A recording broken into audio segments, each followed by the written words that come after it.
ఈ మనుష్యులు ఈ వైద్యులు ఎన్నెన్నో చేసిన గాని నా ప్రాణము నా దేహము నీ స్వాధీనం బేగదయ్యా.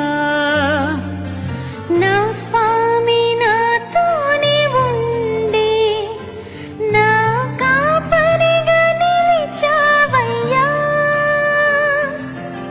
నాకేమి స్పృహ లేక ఉన్నా నీ ఊపిరిని పోసావయ్యా.